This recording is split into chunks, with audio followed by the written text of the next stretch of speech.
Olá! Sejam bem-vindos ao canal, a este perfil Science Rocks, que tem por objetivo falar de ciência de uma forma leve e descontraída.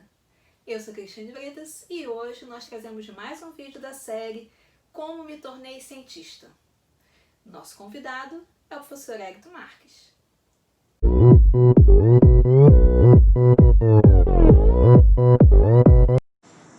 Olá pessoal, como vão? Tudo bem? Meu nome é Hector Marques, eu sou médico, matemático, sou aluno do programa de pós-graduação em Ciências Cardiovasculares e vim conversar um pouco hoje com vocês, né, sobre a minha trajetória acadêmica com relação à pesquisa, né? Eu queria agradecer desde já o convite da professora Cristiane Bretas, parabenizar pelo trabalho que ela vem desenvolvendo, né, ao longo desse período na pós-graduação e tal.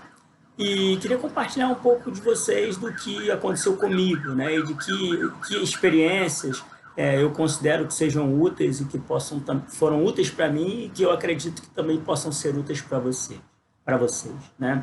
Então, eu começo minha carreira acadêmica em 1999, né? Eu entro para o curso de matemática na UFRJ, né? Nessa época eu trabalhava também, então eu era militar. Então, nos próximos anos subsequentes, né, os 4 anos subsequentes, eu fiz a graduação trabalhando e estudando, né? Então, eu acho que essa é a primeira mensagem, né? O desafio relacionado a se trabalhar e estudar.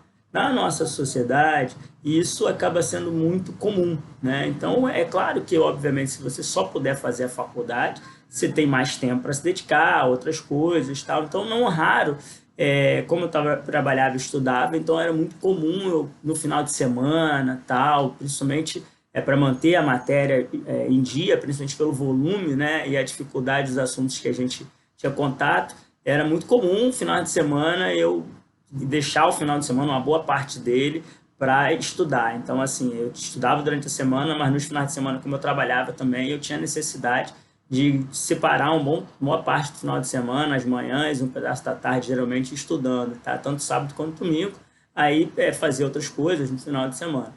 Então, acho que essa é a primeira coisa, acho que trabalhar e estudar é um desafio, mas não é impossível, tá? Eu acredito que vocês têm plena condição, tá? Então, um aluno que está entrando na graduação, ou mesmo que está entrando na pós, muitas vezes vai ter que fazer fazer o tempo parcial, né? Então, assim, trabalhar e estudar é fundamental, tá? É fundamental, é uma coisa que é possível, né, que eu quero dizer. Você consegue levar as duas coisas, mas precisa ter dedicação, precisa ter foco, né? Então, manter um esforço nessa direção.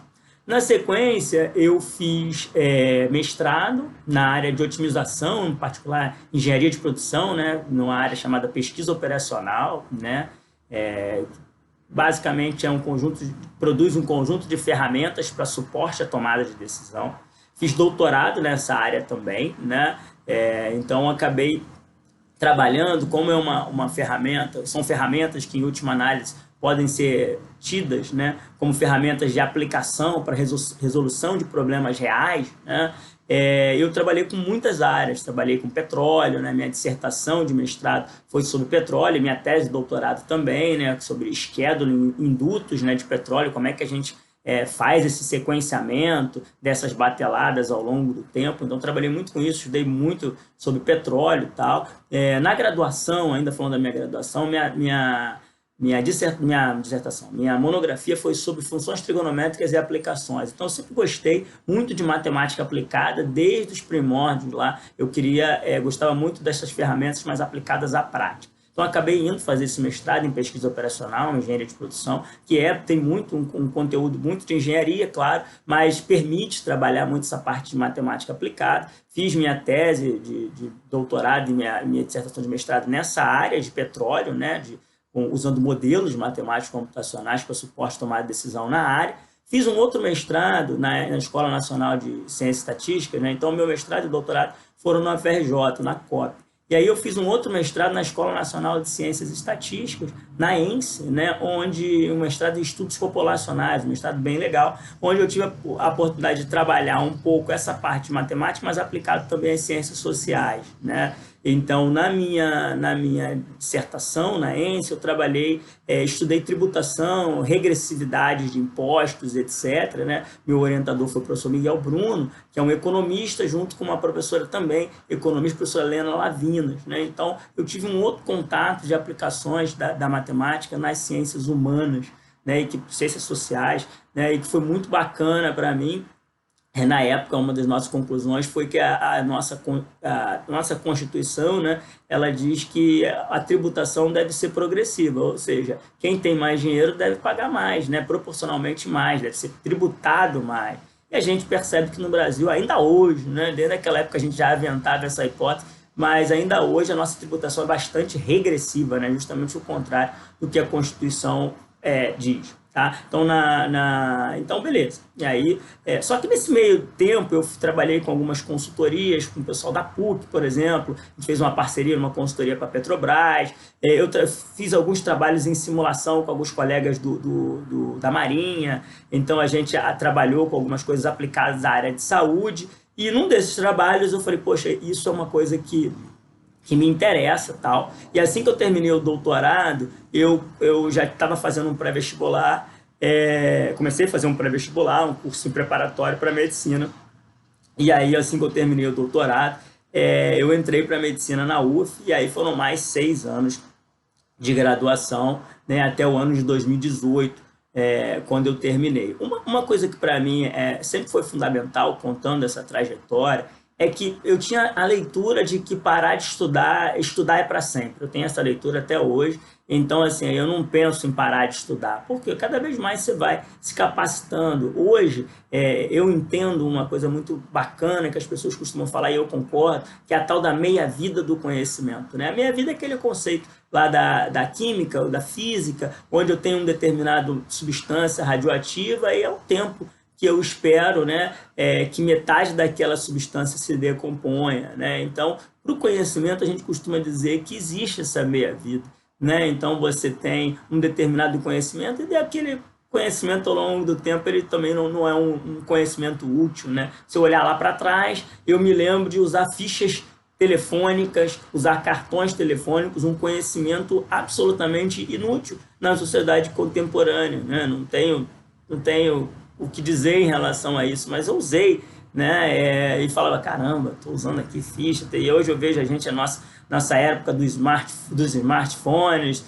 dos wearables, né? Dos Apple Watches e etc. Então, alguns conhecimentos ficaram lá atrás. Então, na ciência, para mim, na minha leitura, ocorre uma coisa parecida e a gente precisa estar sempre se reciclando, se capacitando. Então, aquele negócio de você achar que você vai estudar e aquilo ali vai acabar, e aí resolvi minha vida, aquela coisa, terminei minha faculdade, acabou. Eu acho que cada vez mais a gente se distancia desse modelo, né? Aí fui para a UF, na UF, quando eu estava no final da graduação, né, nos últimos 2 anos, a UF abriu um programa chamado MD-PhD, e eu comecei a fazer em paralelo o meu doutorado junto com a graduação. Então, assim, ao longo do meu processo, né, produtivo, de trabalho, de estudo, uma coisa que eu sempre procurei fazer foi valorizar os professores. Eu sempre tenho meus professores muito carinhos, tive muitos professores muito bons e a oportunidade de aprender com eles até hoje. Então, acho que aprender com os grandes mestres é fundamental em qualquer área que você for passar. A outra é você sempre ter um bom trato com os seus colegas, né? Ser uma pessoa leal, ser uma pessoa que joga no time e tal. Então, eu sempre me dei muito bem com os meus colegas de graduação, de pós-graduação. Eu acho que isso é uma coisa que a gente precisa hoje estimular, né? Que é a inteligência emocional, né? Você ser uma pessoa que realmente os colegas possam contar, que você possa trocar experiências, não se colocar num patamar superior a ninguém e etc. Porque você vai estar sempre aprendendo, né? Nessa filosofia de meia-vida do conhecimento, é fundamental que você entenda que o conhecimento, você não vai ser detentor desse conhecimento. Pelo contrário, um conhecimento que você tem, que às vezes é um conhecimento ali que já está enraizado e você sempre acreditou. Todo dia é importante, ou sempre que você puder rever fazer uma reflexão em relação àquelas coisas que você de fato acredita e ver que evidências, que provas os dados te dizem, né, ao longo desse período. Venho trabalhando, né, já há um tempo, durante esse período, né, com inteligência artificial, principalmente aplicada à área de saúde, né, e atualmente tenho feito atendimentos via telemedicina. Então você vê que ao longo do tempo é você se reciclando, aprendendo coisas novas. Tá? Eu quero agradecer mais uma vez a todos, espero que possa ter contribuído na formação de vocês e ficamos sempre à disposição. Um grande abraço, fiquem na paz. Bom, espero que vocês tenham gostado desse vídeo. Se vocês gostaram, salvem, curtam, compartilhem, sigam o perfil do Science Rocks no Instagram e no canal do YouTube. E se vocês tiverem alguma dúvida ou quiserem que a gente traga algum assunto em especial, deixa aqui embaixo nos comentários. Obrigada e até a próxima!